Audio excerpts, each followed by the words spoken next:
नमः सिद्धेभ्यः। ॐ नमः सिद्धेभ्यः। ॐ नमः सिद्धेभ्यः। नमः श्रीवर्धमानाय निर्धूतिकलिलात्मने सालोकानां त्रिलोकानां यद्विद्यादर्पणायते यद्विद्यादर्पणायते।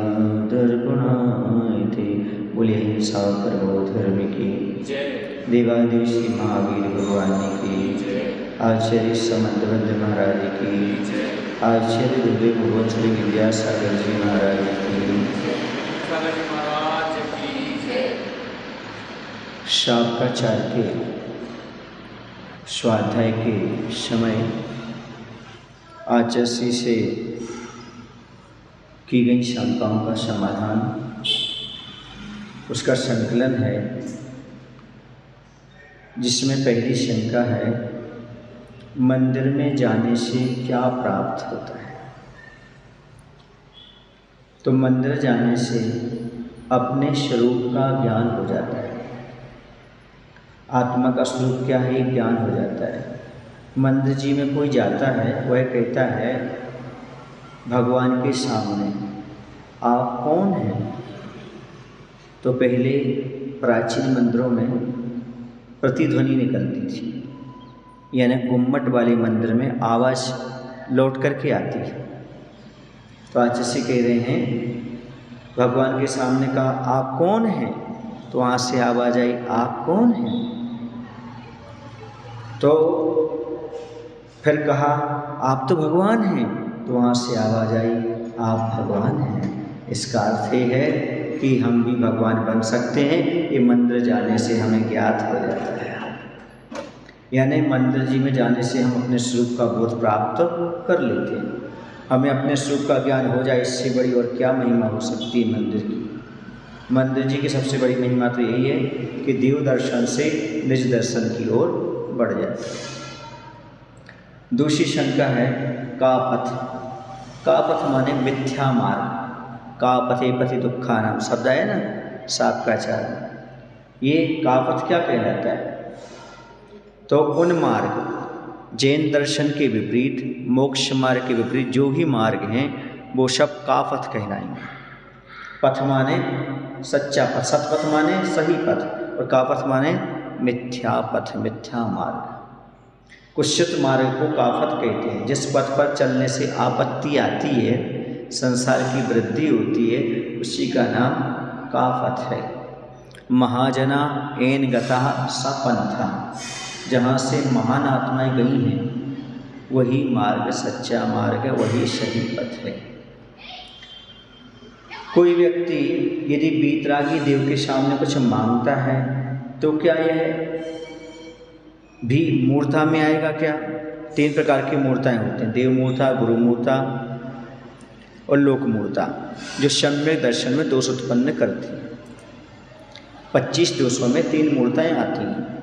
तो कह रहे क्या भगवान के सामने कुछ मांगना भी मूर्ता है क्या? मूर्ता माने मूर्खता नहीं, वह मूर्ता नहीं कहलाएगी, वह एक प्रकार से अज्ञानता कहलाएगी। क्या कहलाएगी? क्योंकि उसमें मिथ्यात्व का कोई पुट नहीं है। क्योंकि बीतराग प्रभु रागदेश रहित होते हैं, इसलिए वह ना किसी से नाराज होते हैं, ना किसी पर प्रसन्न होते हैं।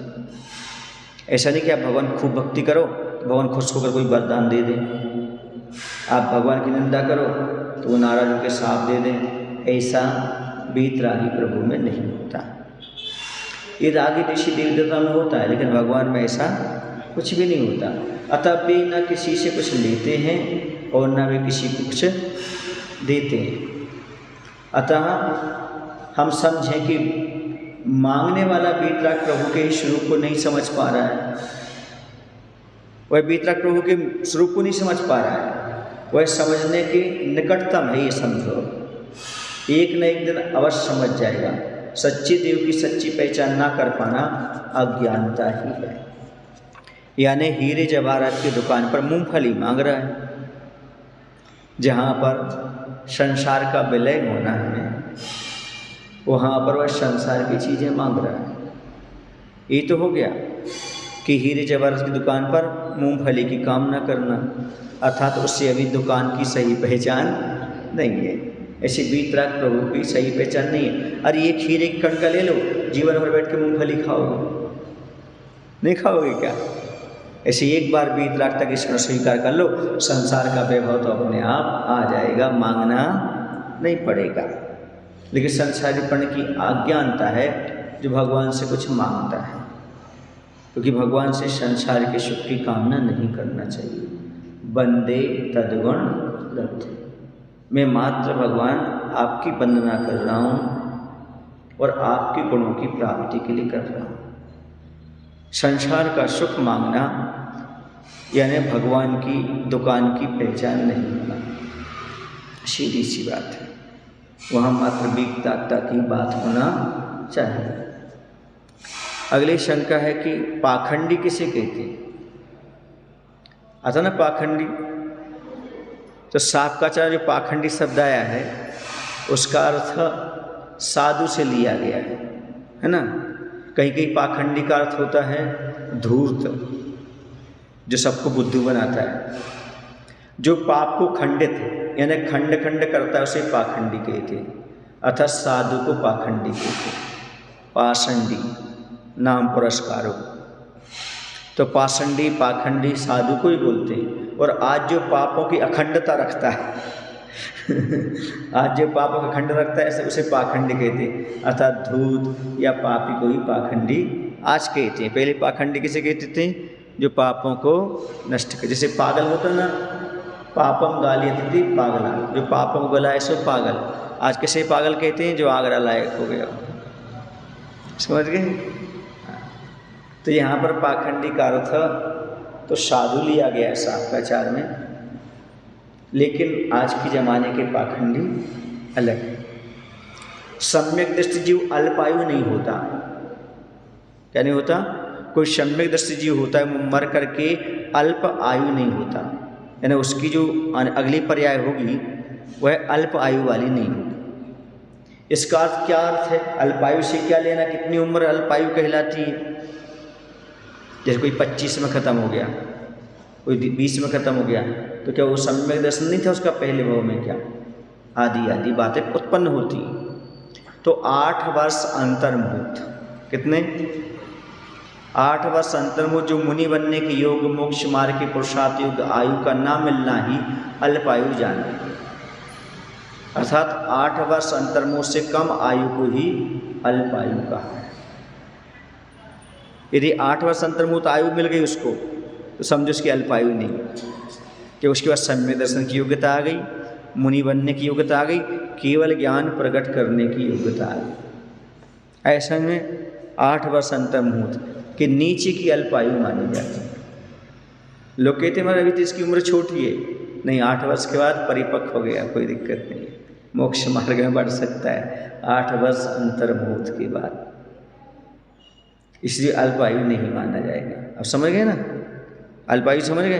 अरे वो तो अल्पायु में चले गए, नहीं, 8 वर्ष अंतर्मुहूर्त से कम हो तो अल्पायु, उसके ऊपर की आयु समझो उसकी पूरी आयु एक मान के चले। इसे सम्यक दृष्टि जीव अल्पायु में उत्पन्न नहीं होता, अर्थात 8 वर्ष अंतर्मुहूर्त से कम जो है वो अल्पायु है। यदि उससे ऊपर हो गया तो समझो कोई बाधा नहीं। रत्नकरण शाक्ताचार्य में गाथा नंबर 36 में जो ओज सनाथा शब्द आया है, इसका क्या अर्थ है? ओज सनाथा का अर्थ है उत्साह से युक्त होना। किससे युक्त होना? उत्साह से। मोक्ष मार्ग में हमेशा हमेशा उत्साह युक्त होना चाहिए। कैसे होना चाहिए? हाँ, जो सम्यक दृष्टि जीव होता है वो मोक्ष मार्ग में हमेशा उत्साहित रहता है। आचार्य कहते हैं मोक्ष मार्ग की वही सम्यक दृष्टि वही है जो मोक्ष मार्ग में बढ़ने का उत्साह बनाए रखता है। मैं कब मोक्ष मार्ग पर बढ़ूँ?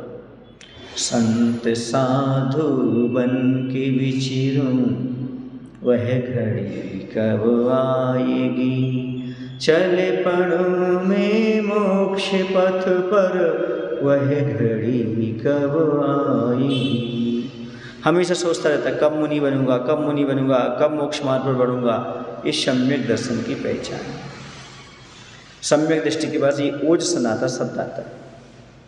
जो वीतराग मार्ग है, धर्म है, उसकी प्रभावना में हमेशा तैयार रहना। मोक्ष मार्ग में उत्साह बनाए रखना और धर्म की प्रभावना में हमेशा तैयार रहना। कभी भी धर्म की प्रभावना हो रही हो तो अपना तन मन धन वहाँ पर देने तैयार रहिए।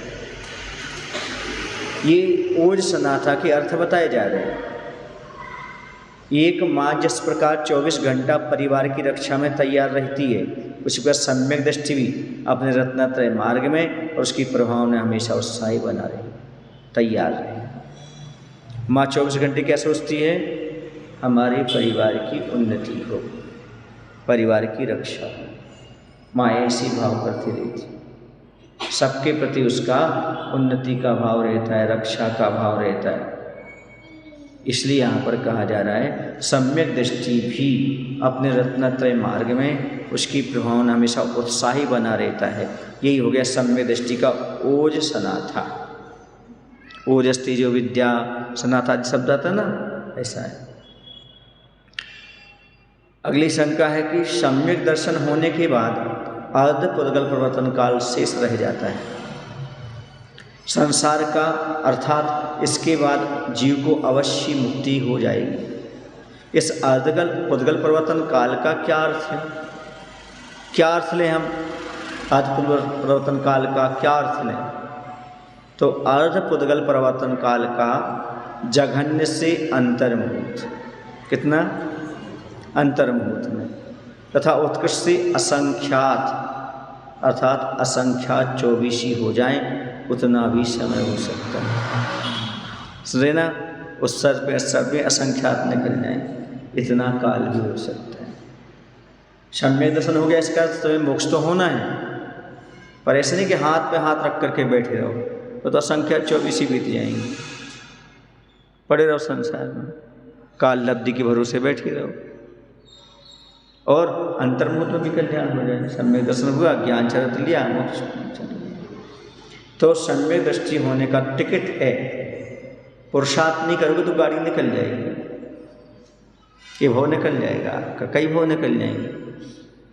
इसलिए जो व्यक्ति ऐसा कहते हैं एक बार सम्यक दर्शन प्राप्त कर लो फिर तो मुक्ति निश्चित है, हाँ बिल्कुल निश्चित है, लेकिन उसके लिए ही पुरुषार्थ करना पड़ेगा। अंतर्मुहूर्त में भी चले जाओ, दूसरे भाव में, तीसरे भाव में, चौथे भाव में चले जाओ, 8वें भाव चले जाओ और 800 भाव ले जाओ। ऐसा नहीं। असंख्यात 24 का अर्थ क्या हो गया? असंख्यात भाव, तो और संख्या से असंख्यात भाव लेके चले जाओ। बस अनंत नहीं है, ऐसा मान के चलो, है ना। कहते हैं चुल्लू भर बचा संसार हमारा, कैसा बचा? लेकिन आदमी चुल्लू भर पानी में क्या बोलते हैं आप? बोलते ना, हाँ, तो उसी में चला गया तो क्या करो? ऐसे किस लोगों को अहंकार हो जाता है। अब तो सम्यक दृष्टि हो गया, अब तो बस मुक्ति होना है। जब काल लब्धि हमारे पास आ जाएगी, हम तो जब सम्यक दर्शन के बाद ज्ञान हो जाएगा, काल लब्धि आएगी, निमित्त मिल जाएगा, हम मोक्ष मार्ग बढ़ जाएंगे, हमारा मोक्ष हो जाएगा, हमें अब कुछ नहीं करना, बस सम्यक दर्शन प्राप्त करो। ऐसा एकांत कहने वाले जीव समझ नहीं पा रहे इस चीज़ को। अर्ध पुद्गल प्रवर्तन काल का अर्थ असंख्यात 24 ही है। कितनी है? हाँ, यदि संयम नहीं लोगे तो भटकते ही रहोगे यार। क्या हो गया? हाँ, पहले हाँ, कहीं ये चारित्र की महिमा है। जो इनकी जिज्ञासा ये है कि कोई अभव्य मुनिराज है, अभव्य है जीव, वो मुनि बन गया, मुनि बन करके 9वें ग्रह तक पहुंच गया, लेकिन गुणस्थान कौन सा रहेगा? गुणस्थान पहला है, क्योंकि अभव्य पहले गुणस्थान से ऊपर नहीं उठता है।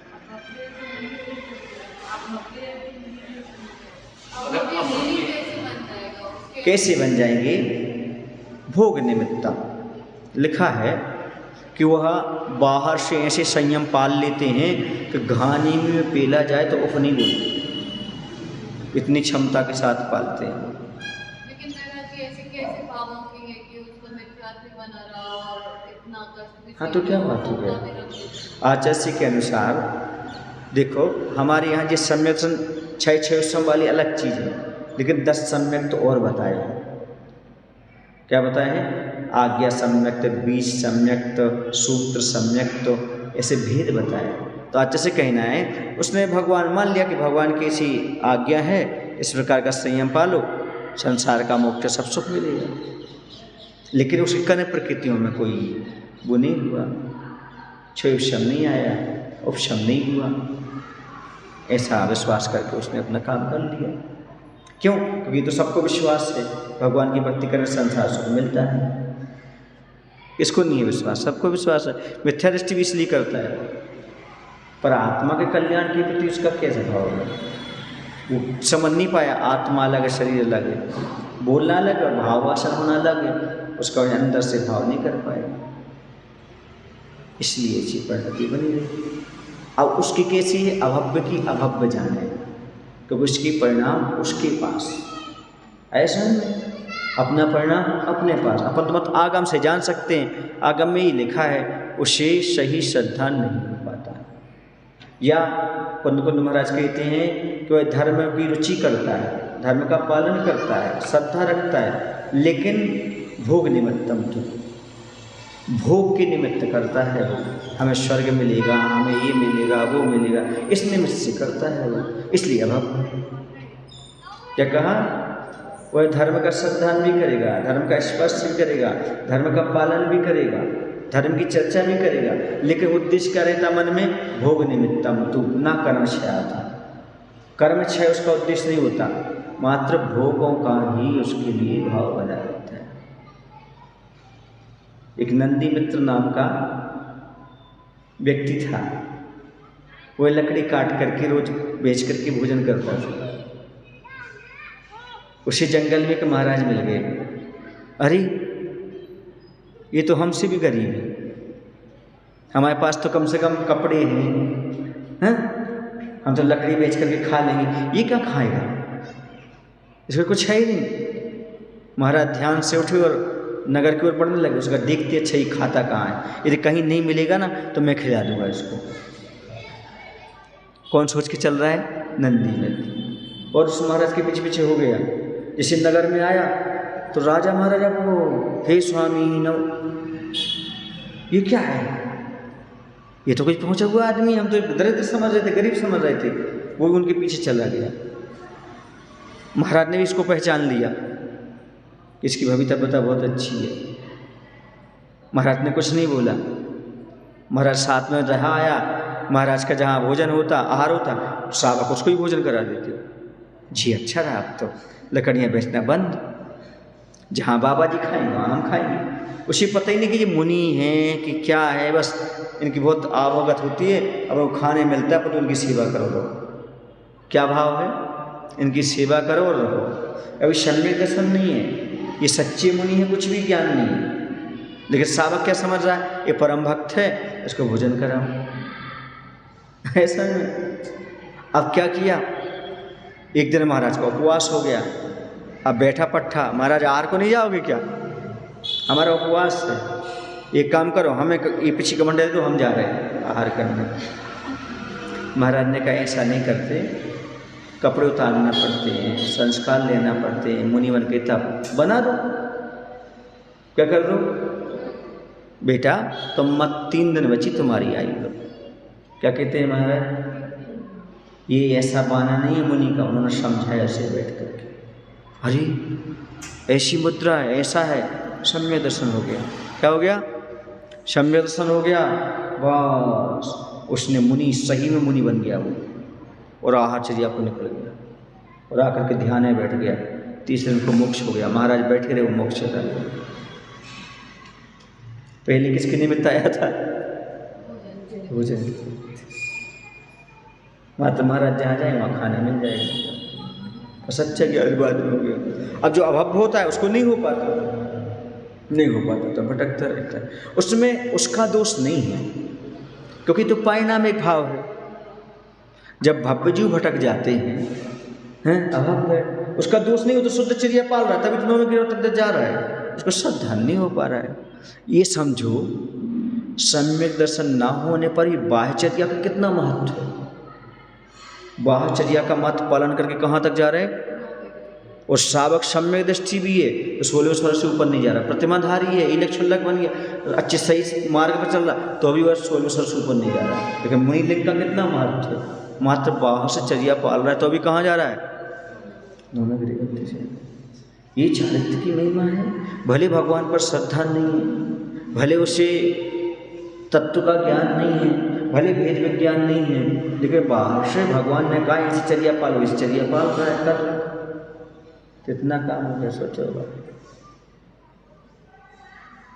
अब लोग कहते क्या होता है, भगवान को धोख धो दिया, नमस्कार कर लिया और भगाया, ना तुमने स्तुति पढ़ी, ना तुमने भाव किया, ना कुछ किया, तुम्हारी आत्मा तो शुद्ध है नहीं, तुम द्रव चढ़ाए थे तो देखो भग के आ गए, तो मिल क्या गया वहाँ मंदिर में। कुछ लोगों की धारणा रहती ना, क्या रखा है भगवान के दर्शन करने से, अंदर से भाव जगाओ, सम्यक दर्शन पैदा करो। भगवान तो अंदर हैं, यहाँ प्रतिमा की नमस्कार करने से तुम्हें क्या मिलेगा, पूजन करने से, अभिषेक से क्या मिलेगा। ऐसा कहने के लिए सुभग ग्वाला को उदाहरण ढूंढो। सुभग नाम का एक ग्वाला हुआ, कौन हुआ, सुभग नाम का ग्वाला हुआ। वो कुछ भी नहीं जानता था, वो जंगल में गाय चरा रहा था। क्या चरा रहा था, गाय चरा रहा था। एक महाराज थे, वो सर्दी का समय था, वो बैठ गया, महाराज जी बैठ वहाँ ध्यान में बैठे, वो भी बैठ गया। उसने देखा इतनी ठंडी है, महाराज बैठे हुए हैं। एक काम करते हैं, गायों को घर भेज जाते हैं, फिर आके देखते बाबा करते क्या है। घर में जाया, पत्नी को साथ में ले आया, महाराज ध्यान में बैठे। अच्छा, कपड़े से महाराज का पोंछ जो पड़ रही ना ठंडी ठंडी, उसको भी पोंछता जा रहा है, बाजू में आग लगा के बैठ गया, महाराज को ठंडी नहीं लगी। महाराज की कोई अनुमोदना नहीं, तो ध्यान में बैठे। सोए महाराज ध्यान से उठे, उसको आशीर्वाद दिया, ओम नमो अरिहंताणम कह करके महाराज आकाश मार्ग से चले गए। अरे यार, ये जो बाबा जी है ना, नमो अरिहंताणम कहते हैं और उड़ जाते हैं, हम भी कहेंगे, क्या करेंगे, हम भी क्या बोलेंगे, हम भी उड़ जाएंगे। उसने नमो अरिहंताणम पढ़ा, उड़ा ही नहीं वो। कभी ना कभी तो सिद्ध होगा, हम कभी ना कभी तो करेंगे। उस नमो अरिहंताणम, हर काम नमो अरिहंताणम कह के करने लगा वो, हर काम नमो अरिहंताणम, नमो अरिहंताणम। उसके सेठ ने कहा, अरे ग्वाल, तुम्हें किसने सिखा दिया नमो अरिहंताणम? किसी सिखाया नहीं, हमें तो महाराज मिली थी। अरे भैया तू तो बड़ा सौभाग्यशाली है, कहाँ है वो महाराज, वो तो उड़ गए। जरूर रिद्धिधारी महाराज मिले होंगे। अरे भैया, अभी हम दर्शन दुर्लभ हैं, हमें तुम्हें मिल गए। कहाँ से मिल गए? बोले हम तो गाय चराने गए थे, वहाँ मिला था। हर बोले देखो ये जो है ना मंत्र हर जगह नहीं पढ़ा जाता। नहीं, वो तो जंगल में पढ़ रहे थे बाबा जी। क्या बोले, नमो अरिहंताणम, उड़ गए वो तो, हम तो नमो अरिहंताणम बोलेंगे। अब अरहंत कौन है उसे नहीं पता, ये मंत्र ये भी नहीं पता, उसे ये पता उड़ जाते हैं बस। मात्र द्रव्य से नमस्कार कर रहा है वो, भाव तो हो ही नहीं रहा उसका। लोग कहते हैं अरे क्या रखा है ऐसे, तूने मंत्र पढ़ रहा है, इसमें क्या रखा है, तो भक्ता पढ़ ले, अर्थ तो तुम्हें आता नहीं है, पढ़ने से क्या होगा। कई लोगों की धारणा रहती ना, तो नहीं पूजन पढ़ लिया तो समझो भैया क्या पढ़े हो तुम, तत्व ज्ञान तो प्राप्त करो। उसे कौन सा तत्व ज्ञान था, ये नहीं पता था अरहंत कौन कहलाता है। और एक बार क्या हुआ, खूब पानी गिरा, खूब पानी गिरा तो नदी आ गई, तो उसकी भैंस और गाय नदी में चली गई। तो गाय को पकड़ने के लिए गया तो बोले नमो अरिहंताणम, तो वहाँ अंदर लकड़ी थी एक, क्या थी, लकड़ी, वो दिख नहीं रही थी पानी में, उसके पेट में घुस गई आर पार। और क्या बोल के गया था वो, नमो अरिहंताणम। उसको जाना स्वर्ग था, लेकिन उसने पहले निदान कर लिया था कि हमारे सेठ जी बहुत अच्छे हैं और हम यदि अगले भाव में हमारा जन्म हो तो हम इनके बेटा बने। सुमार करके उनका बेटा बन गया। क्या बन गया, जिसका नाम रखा गया सेठ सुदर्शन। क्या रखा गया, वो सेठ सुदर्शन। फिर सेठ सुदर्शन मुनि बन कुछ ही से मुख चला गया। कितना समय लगा उसको। अब कहते द्रव्य से नमस्कार करने से क्या मिलेगा, उसको एक भाव अवतारी हो गया, वो द्रव्य से नमस्कार मात्र किया तो ऐसा नहीं, आपको ये परिणाम हो जाता है। अब वो चूंकि वो तो अभव्य है, इसलिए कल्याण नहीं हो रहा है, 9वें ग्रह तक जा रहा है। वरना तो हाँ, जब इंद्रप्रस्थ मात्र नमस्कार कर रहा है कौन ग्वाला, तो ये भाव अवतारी हो जाता है बाद में। विचार तो करो, ऐसा नहीं है जिन धर्म में कहीं भी अपनाओ, जिन वाणी के ऐसा रसायन है जिस अवस्था में पियोगे स्वस्थ रहो, कोई भी अवस्था हो। देखो ना वो ग्वाला कैसे कल्याण करेगी, तो इतना भी महत्व है।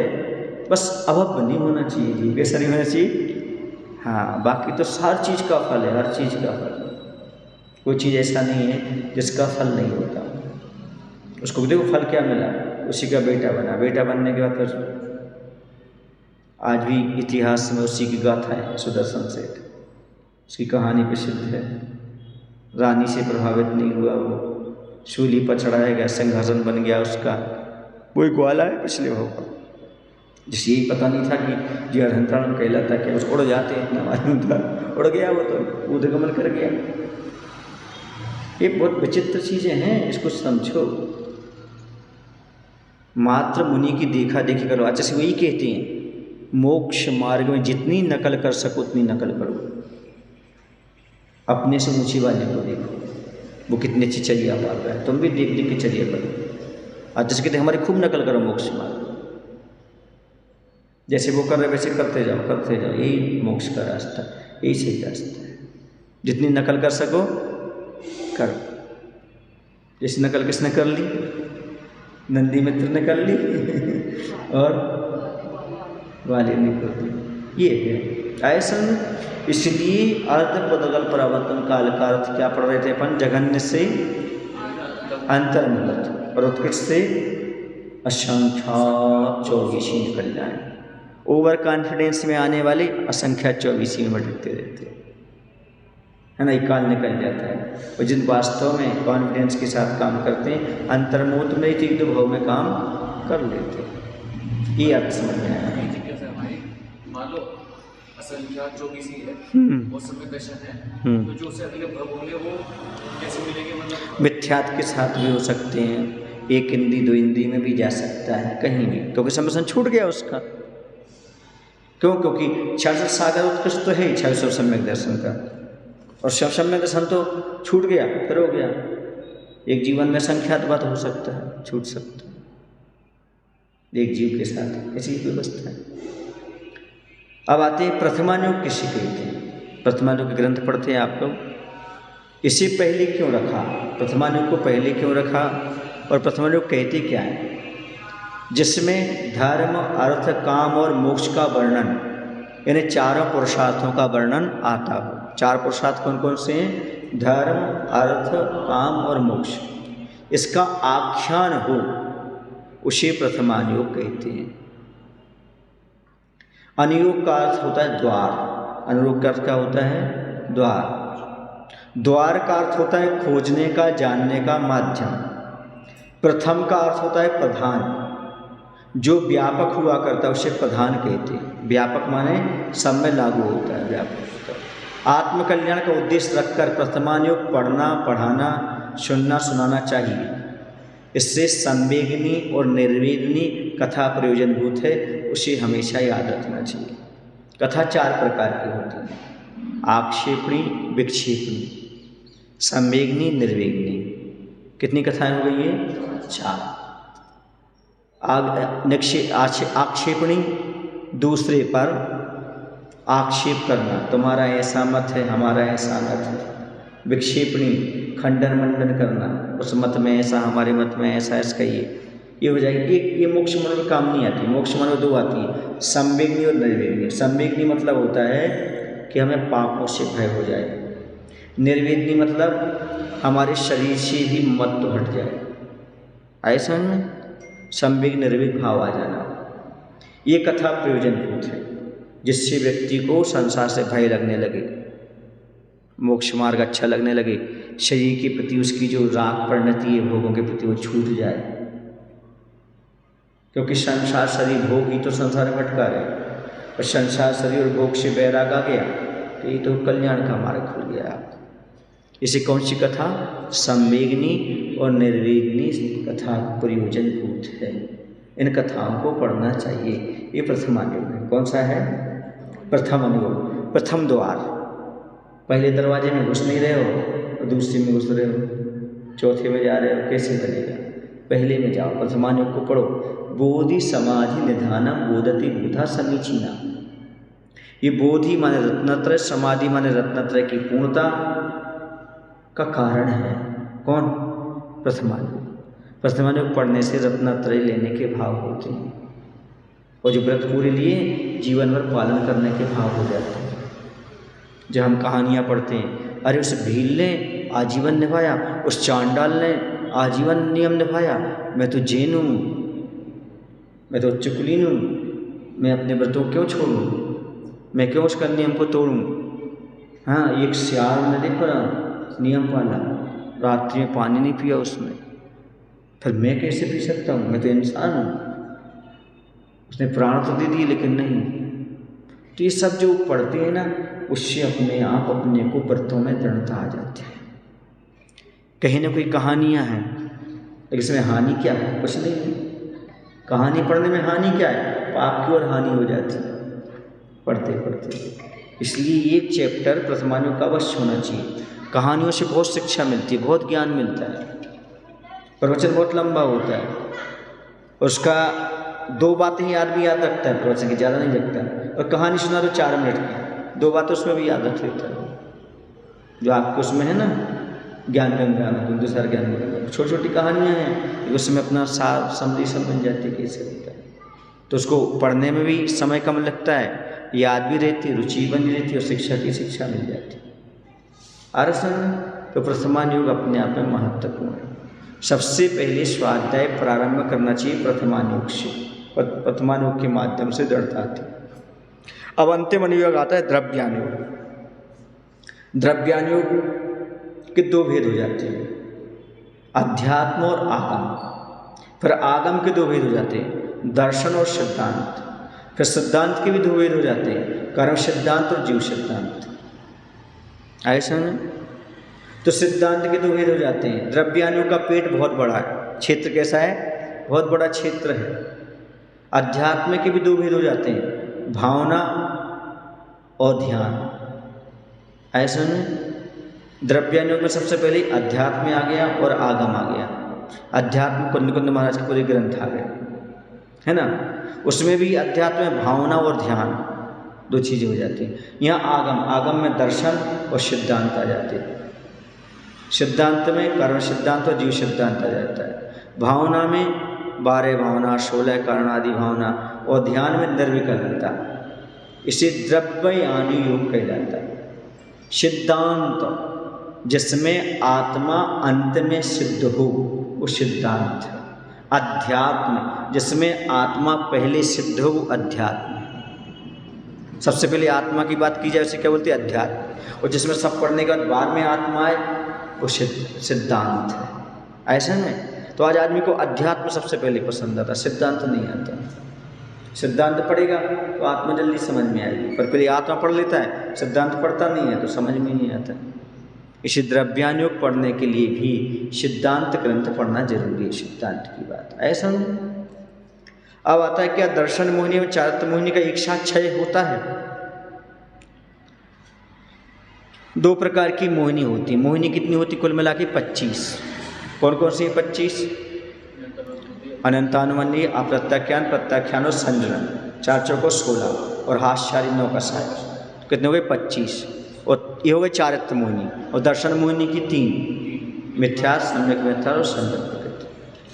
तो प्रश्न कहने वाला कह रहा कि दर्शन मोहिनी और चारित्र मोहिनी का एक साथ क्षय होता है। दर्शन मोहिनी की अपहरण होने पर सम्यक दर्शन का लाभ होता है। जब दर्शन मोहिनी चली गई तो किसका प्राप्त होता है?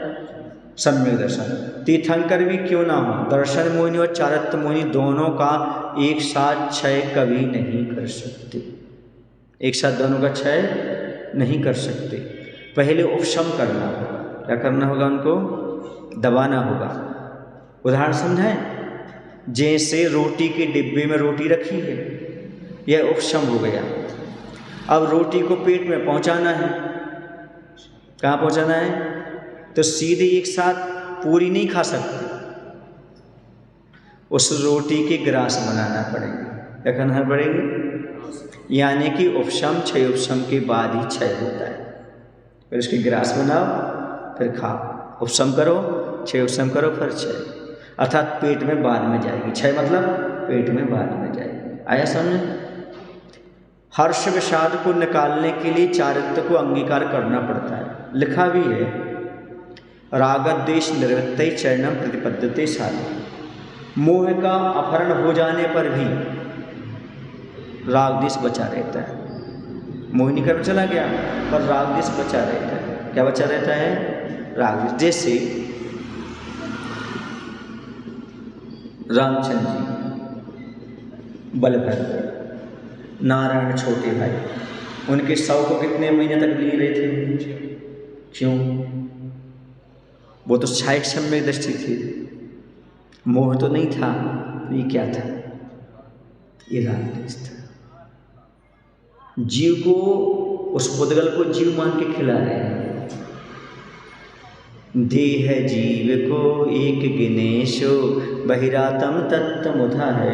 क्षेत्र काल में तो कहते वो मिथ्या दृष्टि है, जो देह और जीव की एक गिने, लेकिन वह विपरीत पर्याय परिणति जो हो रही थी उनकी दर्शन मुनि कारण नहीं हो रही थी, चारित्र मोहिनी के कारण हो रही थी। किसके कारण? चारित्र मोहिनी के कारण। क्योंकि उनको भैया से इतना राग था, कोई समझ नहीं पा रहे थे कि मर गया है कि जीवित है। ये सब किसकी बलहारी है भैया? ये सब चारित्र मोहिनी के कारण होता है। भरत ने चक्कर चला दिया अपने भाई पर, बाहुबली पर, जबकि क्षायक सम्यक दृष्टि तो भी चला दिया। क्यों? रागद्वेष बैठा है, चारित्र मोहिनी बैठी है। कौन बैठी है? चारित्र मोहिनी। भले ही दर्शन मोहिनी चली गई, क्षायक सम्यक दर्शन हो गया, लेकिन अभी रागद्वेष विद्यमान है। ये इतने बड़े बड़े काम करा देते हैं, ये मत समझना कि सम्यक हो गया तो बस हो गया काम, नहीं, बहुत ठीक है कुछ। तो रागद्वेष की निवृत्ति के लिए क्या करना पड़ेगा? आप क्या करना पड़ेगा? चारित्र की शरण लेना पड़ेगी। रागद्वेष निवृत्तै चरणम प्रतिपद्यते साधु। आपका मोहिनी कर्म चला गया, कौन सा? दर्शन मोहिनी, पर चारित्र मोहिनी बैठा है रागद्वेष रूप। उसे क्या करना? तो जब तक चारित्र नहीं लोगे तब तक रागद्वेष छूटने वाला नहीं। चारित्र मोहिनी कौन सा होगा? अनंतरवंदी को छोड़ करके, मिथ्या सम्यक न सम्यक प्रकृति अनंतरवंदी छोड़ दो। हाँ, ये सब बैठे हैं। हिंसादि 5 पापों की निवृत्ति होने पर रागद्वेष की निवृत्ति हो ही जाती है। जब तक 5 पापों का त्याग नहीं करोगे तब तक रागद्वेष छूटने वाला नहीं। समझ गए ना? रागद्वेष की निवृत्ति हुई तो 5 पाप छूटे, 5 पाप छूटे तो रागद्वेष की निवृत्ति होगी। मैं रागद्वेष नहीं कर रहा हूँ, मैं तो शुद्ध चेतन स्वरूप आत्मा हूँ। भैया 5 पाप जब तक नहीं छूटे, जब तक रागद्वेष कैसे छूट जाएगा? 5 पाप, जैसे उन्होंने उदाहरण दिया शास्त्राचार्य में, राजा की सेवा कौन करेगा? जिससे धन की इच्छा हो। धन की इच्छा हो तो राजा की सेवा करेगा, धन की इच्छा नहीं तो राजा की सेवा नहीं करेगा। राजा की सेवा करने का अर्थ है धन की प्राप्ति करना। उस प्रकार मुनिजन को बाहरी चारित्र की सेवा अंगीकार करते हुए रागद्वेष की निवृत्ति के लिए होता है। कैसे? जिसे धन की इच्छा नहीं है वो राजा की सेवा करेगा क्या? सीधी सी बात है। हिंसादि 5 पाप कर रहा है मतलब रागद्वेष चाहिए, रागद्वेष की इच्छा है। और 5 पाप नहीं कर रहा मतलब रागद्वेष नहीं चाहिए, बात खत्म। ऐसा में ये नियम। अब परिग्रह का शाब्दिक अर्थ क्या है? परि आसमंता गृहणाति आत्मना इति परिग्रह। जो चारों तरफ से आत्मा को पकड़े उसका नाम परिग्रह है। किसका नाम परिग्रह?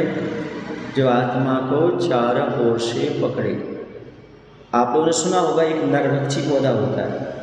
नरभक्षी पौधा एक वृक्ष होता है जो मनुष्य को खींच लेता है, तो चारों तरफ से खींचता है, कहीं से भी आ रहा हो। ऐसी परिग्रह कैसे खींचता है? चारों तरफ से। जैसे हमने परिवार का कहा था, परि आसमंतात 12 है थी परिवार, जहाँ आत्मा पर चारों ओर से प्रहार हो उसका नाम परिग्रह। परिवार क्या है? परिवार। क्योंकि मोह का, बेटे का अलग राग मोह, नाती का अलग, सबका अलग अलग प्रहार चलता रहता है। ये परिवार हो गया, यहाँ पर ग्रहण लग गया, परिग्रह हो गया। समझ में आया? समझ में आ रहा है विषय कि नहीं? क्या छेदन भेदन बंधन अति भारारोपण ये मात्र त्रियंचों की अपेक्षा से है? जिससे कोई अनुव्रत ले लेता ना, तो अहिंसानुव्रत के अतिचार है ये। क्या? छेदन भेदन बंधन अति भारारोपण, ये किसके अतिचार है? सुना है? अच्छा, ये किसके अतिचार है? अहिंसानुव्रत की। तो ये त्रियंच की अपेक्षा है कि मनुष्यों की अपेक्षा है? तो सुनो, यह मात्र त्रियंच की अपेक्षा लेते हैं, लेकिन ऐसा नहीं है, मनुष्य की अपेक्षा ली है। जैसे पहले राजा चोर आदि अपराधियों के हाथ काट देते थे, पास में बांध लेते थे, वचन दिलवाना आदि अनेक प्रकार कष्ट पहुंचाते थे, ये अनुवृत्ति नहीं करेगा, करेगा तो उसे अतिचार लगेगा। वर्षा को मंत्र के द्वारा बांधना भी इसी के अंतर्गत आएगा। मंत्र द्वारा क्या करते? पानी आनी बांध देते ना, पानी गिर रहा है, पानी रोकना है, अब पंचकर्म चल रहा है, पानी कैसे रोकें? तो मंत्रों के द्वारा उसको रोक दे ताकि हानि ना हो, अच्छे से कार्यक्रम संपन्न हो जाए, है ना? तो उसके भी रोकना। अति भारारोपण का अर्थ मात्र पीठ पर लादना ही नहीं होता, बल्कि मन संबंधी, वचन संबंधी, पढ़ाई संबंधी भी अति भारारोपण है। जैसे आजकल बच्चों के लिए इतना बड़ा बड़ा बैग थमा दिया, जैसे आज तुम्हें इतना याद करना ही पड़ेगा, अति भार हो गया। 1.5 घंटा तुम्हें बोलना ही पड़ेगा, ये अति भार हो गया। आज छोटे छोटे बच्चों को इतना बड़ा पुस्तकों का बैग थमा देना, यह भी अति भारारोपण है। बेचारे की कितनी पुस्तकें हो जाती हैं। एक और पढ़ लेते हैं। आप लोग कई बार कहते हो महाराज जी को भेंट दे दो, मतलब शास्त्र भेंट कर दो, ये भेंट कर दो, वो भेंट कर दो। तो सुनो, मुनि को कभी भेंट नहीं दी जाती। भेंट और दान में क्या अंतर है? भेंट में और दान में क्या अंतर है? जो लेते हैं उनके लिए देना भेंट कहलाता है, जो लेते हैं उनके लिए देना भेंट कहलाता है। जैसे राजा, मेहमान, मित्र आदि को वस्तु देना, ये भेंट कहलाएगी। राजा को भेंट कर दी, मंत्री को कर दी, मेहमान को कर दी, मित्र आदि को दे दी वस्तु, ये कहलाएगी भेंट। जो कुछ लेते नहीं हैं उन्हें देना दान कहलाता है। ऐसा में जैसे मुनिराज आदि को आहार आदि देना, मुनिराजों को श्रीफल आदि भेंट किया जाता है, किया नहीं जाता, बल्कि उनके श्री चरणों में चढ़ाया और समर्पित किया जाता है। महाराज आए सब लोग, महाराज श्री को श्रीफल भेंट करें, भेंट नहीं, समर्पित करें, चढ़ाएं। महाराज श्री को शास्त्र प्रदान करें, महाराज को शास्त्र भेंट करें, शास्त्र भेंट नहीं। शास्त्र भी उन्हें भेंट नहीं करते, बल्कि शास्त्र का दान या शास्त्र प्रदान किया जाता है। क्या किया जाता है? भेंट में वस्तु दी जाती है और जो ले लेते हैं वह भेंट कहलाते हैं। ऐसा में इसलिए अब महाराज को कुछ भेंट नहीं करना, महाराज को दान करना है या प्रदान करना है। आरक्षण में आपको, हाँ, अभी बताओ, इसी से स्पष्ट हो गया कि महाराज को वो चीज़ देना चाहिए जो दान में आती,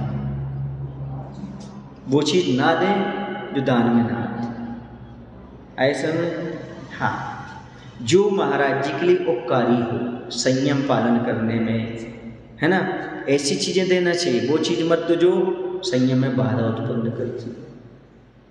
आरक्षण में आपको दान और भेंट में बहुत अंतर है। महाराज को भेंट नहीं दिया जाता है ना। तुम लोगों को होता है, क्या होता है?